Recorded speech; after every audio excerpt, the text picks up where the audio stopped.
Bonjour à tous, alors aujourd'hui avant de passer à la recette, j'aimerais vous raconter une petite histoire qui est mon petit lien avec les truffes au chocolat et Noël. Alors bon, quand j'étais petite fille, quand je dis petite fille, j'avais entre 8 et 10 ans, évidemment je ne me souviens pas du tout de mon âge à ce moment-là. J'avais décidé de faire des truffes au chocolat toute seule, comme une grande, pendant les fêtes de fin d'année. Donc j'ai fait mes truffes toute seule, sans l'aide d'un adulte. J'étais évidemment très fière. Et il y a beaucoup de gens qui ont apprécié ces truffes, hein. Donc on avait reçu cette année-là pour Noël. Tout le monde était très content et donc évidemment j'étais très fière de moi. Et depuis c'est devenu une genre de tradition de moi avec moi-même de faire des truffes au chocolat à Noël. Alors les truffes au chocolat c'est vraiment quelque chose que moi j'adore. Si vous aimez le chocolat, a priori vous aimez vous aussi. Et j'en ai vu justement au magasin. Il n'y a pas longtemps, j'étais dans un magasin où j'ai plutôt pour chercher de la décoration. Je cherchais quelques petits éléments à mettre en plus dans mon petit sapin ou autre. Et là je vois des truffes au chocolat à 89 cents. Bon, c'était une boîte comme ça, hein, pas une très grosse boîte, mais 89 cents, ça reste vraiment pas cher du tout. Et je me suis dit tiens, pourquoi pas une petite boîte de truffes. Et je me suis dit ok, je vais lire les ingrédients avant d'acheter. Alors les ingrédients, je les ai notés ici. Alors le premier ingrédient c'était de la graisse de coco. Alors, je me dis tiens pourquoi pas remplacer le beurre par de la graisse de coco. Je pense que par exemple les gens allergiques au lactose pourraient être intéressés. Deuxième ingrédient, du sucre. Oui, ok, d'accord. Troisième ingrédient, du cacao, 13,9%. Ensuite vous avez du lait en poudre et l'émulsifiant. Donc dans les truffes au chocolat il y a 13,9, donc on va dire 14% de chocolat. Donc là j'étais un petit peu, oui bon je vais peut-être faire mes truffes au chocolat moi-même. Ça va peut-être coûter un peu plus cher que 89 cents, donc tout dépend en fait du prix que vous mettez pour vos ingrédients. Mais de toute évidence ça sera bien meilleur pour la santé. Pour la ligne pas du tout, hein, ça va rester kiff kiff, hein, soyons clairs.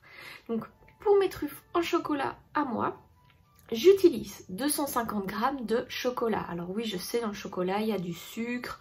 Voilà, le sucre qu'on retrouve au top de cette recette, il y a aussi dans le chocolat. J'utilise du chocolat noir qui est composé à minimum 46% de cacao. C'est ce qui est mis sur mon chocolat, qui est du Côte d'Or, si vous voulez savoir. Mais ça va dépendre de marque en marque. Deuxième ingrédient, du beurre, 125 g. Puis 2 jaunes d'œufs, ah, c'est très bien, il va me rester des blancs, je sens qu'on va encore faire des rochers coco à la maison. Une petite sachet de sucre vanillé et 100 g de sucre impalpable. Donc j'ai calculé plus ou moins, je me retrouve en pourcentage de cacao total parmi le beurre, etc. Je me retrouve à minimum 26% de cacao dans ma recette contre les 14% du magasin. En plus c'est très chouette, c'est très facile à faire soi-même. Et alors moi ce que j'aime bien c'est que quand vous avez vos petites boules de chocolat, vous allez voir, on va les rouler dans de la poudre de cacao. Alors vous pouvez prendre le cacao avec lequel vous faites le cacao, je veux dire de vos enfants ou de vous-même. Mais ce cacao est sucré, donc nos petites boules sont déjà très sucrées. Donc moi je vous conseille d'avoir du cacao amer. Donc c'est un cacao qui n'est pas sucré, hein. La fève de cacao en elle-même c'est pas très bon, hein. C'est parce qu'on rajoute du sucre qu'on trouve ça bon. Et donc vous allez rouler vos petites boules qui sont assez sucrées dans ce cacao amer, ça va faire un contraste de saveur, c'est assez sympa. Et bon bah moi vu que j'adore la noix de coco, des fois je les roule carrément dans la noix de coco. Et donc ça fait un petit enrobage coco pour la truffe, c'est vraiment sympa. Bon bah maintenant on va passer tout de suite à la recette et en cuisine. Et voilà, ma voix off est de retour. Donc je vais prendre mon pichet micro-coupe, donc c'est celui qui va au micro-ondes, et je vais mettre 125 g de beurre. Alors souvent dans les recettes au chocolat, on met une pincée de sel. Du coup, je me suis dit je vais prendre du beurre salé. Et on va y ajouter 250 g de chocolat. Donc oui, c'est toute la plaque, donc du chocolat noir. Et c'est parti, grâce à la magie du montage, ça va très très vite. Une fois que tout est en morceaux dans mon pichet, je vais le couvrir et le mettre 2 minutes à 600 watts au micro-ondes. Et après, je pourrai laisser poser 1 minute. À l'aide de mon fouet, je vais mélanger le chocolat et le beurre fondu afin d'obtenir un mélange homogène.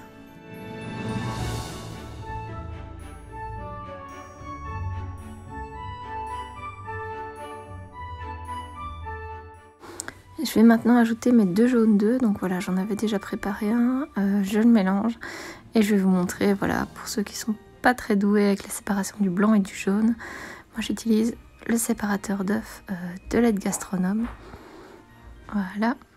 Et en fait c'est très pratique parce qu'après je n'ai plus qu'à fermer le couvercle et je peux réserver mes blancs au frais pour une prochaine recette. J'ajoute ensuite 2 cuillères à café de sucre vanillé et je mélange à nouveau. On est déjà au dernier ingrédient, la recette n'est vraiment pas compliquée. J'ajoute maintenant 100 g de sucre impalpable, sucre que je vais incorporer petit à petit à mon mélange.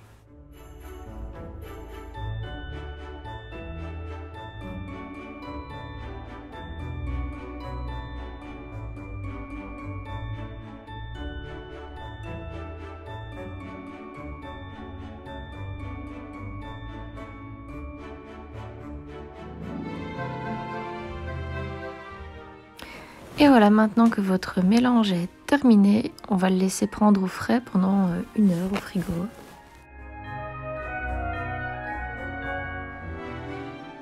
L'heure est passée et maintenant je prépare donc 2 petits plats. Dans un plat j'ai mis de la noix de coco râpée et dans l'autre je vais mettre du cacao amer. Alors, vous n'êtes pas obligé de prendre du cacao amer, mais ça va créer un certain contraste avec votre boule de chocolat relativement sucrée. Et en fait cette poudre qui ne l'est pas du tout, donc moi j'aime bien. Donc ici j'écrase un petit peu parce qu'il y a des boulettes qui se sont formées. Et voilà, tout est prêt. Donc j'ai mon mélange, s'il est un peu trop dur, n'hésitez pas à le sortir un petit peu à l'avance du frigo. Et j'utilise le Click and Scoop, voilà, de chez Tupperware avec la plus petite cuillère afin de créer des petites boules que je n'ai plus qu'à rouler dans le cacao ou la noix de coco. Donc voilà, ma première boule est faite ici et je fais pareil avec la noix de coco.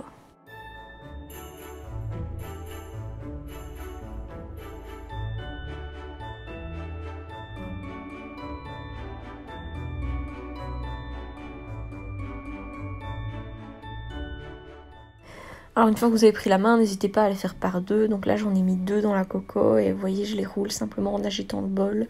Ce qui évite de se salir les doigts et de potentiellement en mettre partout.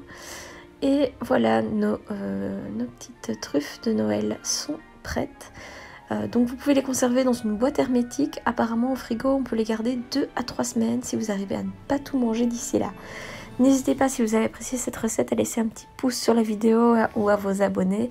Et on se revoit très vite pour d'autres recettes.